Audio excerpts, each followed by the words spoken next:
حد کارول دل یارول، کہ قلبی ذکر کی طرف متوجہ ہونا چاہیے کہ زبان پر ذکر اور دل غافل، اس عمل کو ذکر کہنا ہی زیادتی ہے، یعنی ظلم ہے۔ رب چاہتا کچھ ہے، ہم کرتے کچھ، اور ہم جو کر رہے ہوتے ہیں اسی میں اپنے آپ کو جھوٹے دلاسے دے رہے ہوتے ہیں۔ ہم پکے نمازی ہیں، ہم بڑے پکے قرآن کے قاری ہیں، ہم بڑے حافظ ہیں، ہم بڑے عالم ہیں، ہم بڑا ذکر فکر کرنے والے ہیں، اپنے آپ میں ہم کرنے والے ہیں، ہم کرنے مزہ تو جب وہ کہہ دے ہاں تو میرا ذاکر ہے۔ محب تو وہ ہوتا ہے جو اپنے محبوب سے تنہائی میں ملنے کو پسند کرتا ہے۔ ہم اپنے رب سے تنہائی میں ملنے سے گریز کرتے ہیں، پیچھے ہٹتے ہیں۔ اللہ تعالیٰ حضور نے فرمایا کہ اللہ تعالیٰ ہر رات اپنی شان کے مطابق آسمان دنیا پر نزول فرماتا ہے، پھر رب العالمین کی طرف سے ندائیں اور صدائیں آتی ہیں، کیا ہے کوئی میرا بندہ جو مجھ سے رزق مانگے تو میں اس کو رزق دوں؟ بندہ سو رہا ہے، صبح شکوے ہوتے ہیں۔ سرکار نے فرمایا ہر رات ہوتا ہے۔ وہ کس کے لیے آسمان دنیا پر کس کے لیے نزول فرماتا ہے؟ ہمارے لیے۔ کیا اس کی شان ہے اور وہ اپنے بندوں کی طرف کس طرح توجہ فرماتا ہے۔ ایک وہ ہماری شیر زیادہ قریب ہے، جتنی جان ہمارے قریب نہیں اتنا وہ ہمارے قریب ہے، یہ تو اس نے اپنا قرب بتایا۔ ہماری دوری کا معاملہ یہ ہے کہ وہ اتنا قریب آ چکا، ہم پھر بھی اس کے قریب نہیں ہو رہے۔ علامہ پانی پتی رحمۃ اللہ علیہ فرماتے ہیں کہ اللہ تعالیٰ اور اس کے بندوں کے درمیان کوئی دوری تو ہے نہیں تاکہ کسی راستے پر چل کر یا سفر کر کے اس کا قرب وصال حاصل کیا جائے۔ وہ تو اپنے بندے کی شیر رگ سے بھی زیادہ قریب ہے۔ ہمارے اس کے درمیان جو بات یعنی دوری ہے وہ ہماری اپنی غفلت کی دوری ہے۔ وہ لاپرواہی، اس غفلت لاپرواہی کو دور کرنے کی ایک ہی صورت ہے کہ ہر وقت، ہر آن، ہر لحظہ اس کو یاد کیا جائے۔ جیسے بزرگوں نے فرمایا کہ حد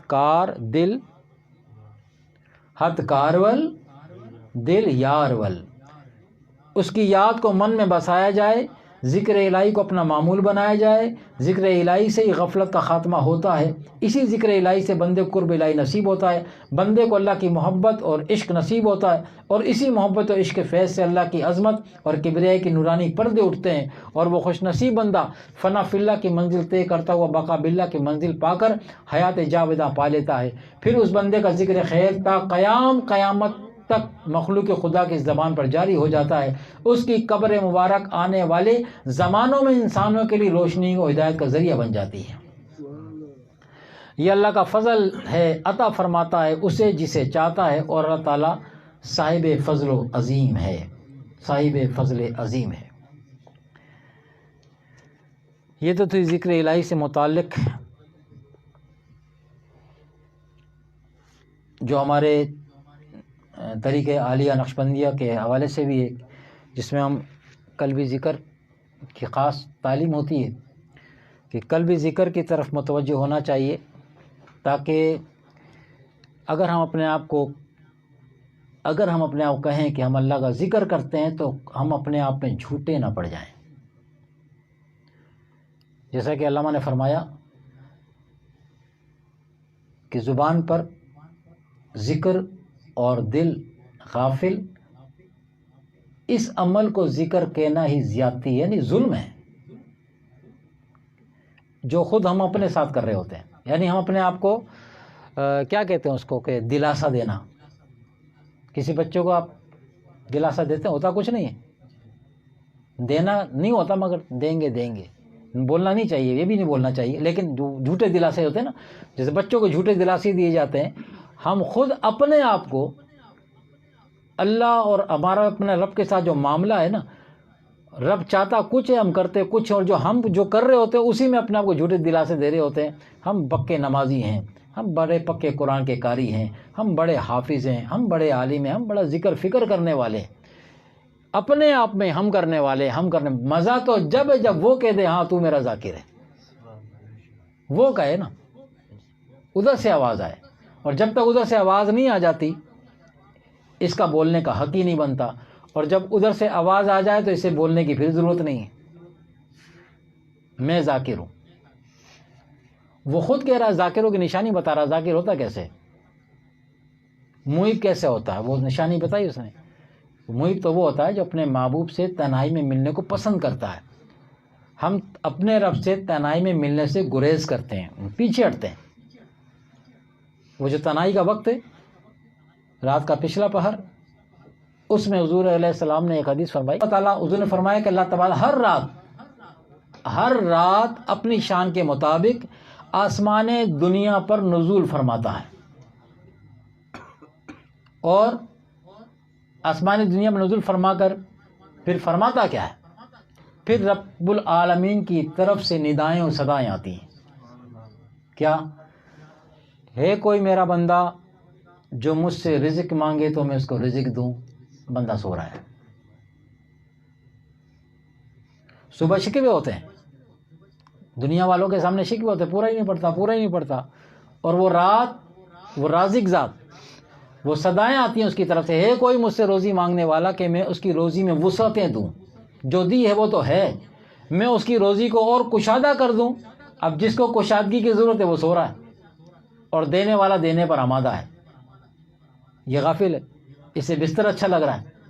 پھر فرمایا ہے کوئی بیمار مجھ سے شفا مانگنے والا، صحت مانگنے والا کہ مجھے شفا دوں، بیمار بھی سو رہا ہے کوئی تنگ دست کہ میں اسے فراخی دوں، سارے سو رہے ہیں الا ماشاء اللہ۔ تو یہ سرکار نے فرمایا یہ ہر رات ہوتا ہے، وہ کس کے لیے آسمان دنیا پر کس کے لیے نزول فرماتا ہے؟ ہمارے لیے۔ کیا اس کی شان ہے اور وہ اپنے بندوں کی طرف کس طرح توجہ فرماتا ہے۔ ایک بات تو وہ کہ وہ آپ کی شعر زیادہ قریب ہے، وہ ہماری شعر سے زیادہ قریب ہے، جتنی جان ہمارے قریب نہیں اتنا وہ ہمارے قریب ہے، یہ تو اس نے اپنا قرب بتایا۔ ہماری دوری کا معاملہ یہ ہے کہ وہ اتنا قریب آ چکا، ہم پھر بھی اس کے قریب نہیں ہو رہے۔ اتنا قریب آنے کے بعد کسی کو سمجھنا کوئی مشکل ہوتا ہے، محسوس کرنا کوئی مشکل ہوتا ہے؟ بھائی آپ کا کپڑا ہے نا، آپ اگر ٹھنڈا کپڑا پہنتے ہیں تو آپ کو ٹھنڈک کا احساس دیتا ہے، وہ جسم سے آپ کے لگا ہوا ہے۔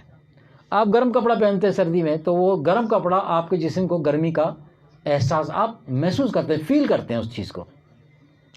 یہ کپڑا جان کے اندر نہیں گھسا ہوا، گرم یا ٹھنڈا کپڑا، یہ کھال کے اوپر لگ رہا ہے، تو اس کے لمس کو تو ہم محسوس کر لیتے ہیں کہ ٹھنڈک پہنچا رہا ہے کہ ہمیں گرمی پہنچا رہا ہے۔ وہ کہہ رہا ہے میں تمہاری شعر سے زیادہ قریب ہوں، ہم اسے محسوس کیوں نہیں کر پا رہے؟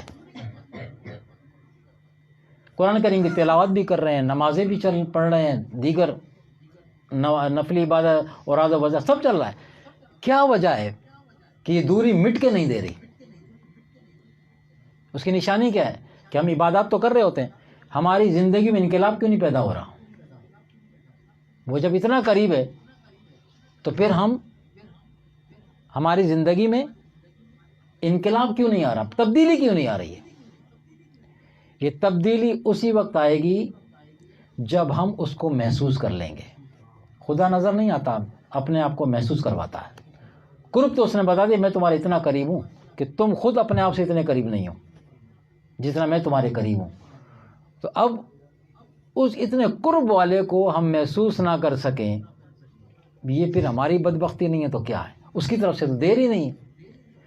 پلس اس پہ سرکار نے فرمایا کہ پھر ہر رات، چلو تم اسے محسوس نہ کر سکے، اب وہ طریقہ بتا رہا ہے کہ ہر رات تمہارا رب تمہیں صدائیں دیتا ہے۔ ہم تو صبح اگر فجر کی نماز پڑھی تو بھائی جاگنے کا ٹائم ہے، زور جاگ رہے ہیں، عصر جاگ رہے ہیں، مغرب جاگ رہے ہیں، عشاء جاگ رہے ہیں۔ ان نمازوں میں ہم پکار رہے ہوتے ہیں، اپنے رب کو پکارتے ہیں۔ یہ دن اور رات کے اوقات، عشاء آخری حصہ ہو گیا ہماری عبادات کے حوالے سے، ہم بھی اپنے رب کو پکار رہے ہوتے ہیں، اور وہ سہولت والے اوقات ہیں۔ پروردگار عالم ہمیں جب پکارتا ہے، ایک ہمارا پکارنا ہے، پھر وہ آگے پکارتا ہے۔ 5 ٹائم ہم نے پکارا اس کو، اب انعام دینے کا وقت آ گیا، اب وہ رات کے پچھلے پیر خود آتا ہے کوئی بیمار، ہے کوئی تنگ دست، ہے کوئی غریب، لیکن جیسا فقیر نے کہا کہ اللہ ماشاء اللہ کا مطلب ہوتا ہے کہ چند لوگ جو اس معیار پہ پورے اترنے والے ہیں، باقی اکثر لوگ اس معیار پورے نہیں اترتے۔ تو اس نے کسی کو نام لے کے نہیں کہا، کسی کی قوم کا ذکر نہیں کیا کہ فلاں قوم والا رات میں آئے گا تو اس کو دوں گا، فلاں شکل و صورت والا رات میں آئے گا اس کو دوں گا، فلاں ذات والا رات میں آئے گا تو اس کو دوں گا، نہیں، عام خطاب ہے، عام خطاب ہے، کوئی بھی آ جائے۔ اس کے نزدیک جو بہترین عمل ہے، جو بہترین لباس ہے، فرمایا وہ تقوی اور پرہیزگاری کا لباس ہے۔ اسے شکلوں سے محبت وہ شکلیں دیکھ کے عطا نہیں کرتا. اگر شکلیں دیکھ کے عطا کر رہا ہوتا جتنے خوبصورت ہیں وہی نوازے جاتے, کیونکہ شکلیں ساری اسی کی بنائی ہوئی ہیں. تو اللہ تبارک و تعالیٰ سے دعا ہے کہ اللہ تبارک و تعالیٰ ہمیں جیسا وہ چاہتا ہے ہمیں ویسا ذکر کرنے کی توفیق عطا فرمائے. اور یہ جو غفلت کے پردے ہیں کہ ہم ذکر کر کے بھی ذاکر نہ بن سکے, ذکر کر کے بھی ذاکر نہ بن سکے, تو پروردگار اعلیٰ ہماری غفلت کے پردوں کو اپنے فضل و کرم سے ہٹا دے. تو اللہ تبارک و تعالیٰ ہم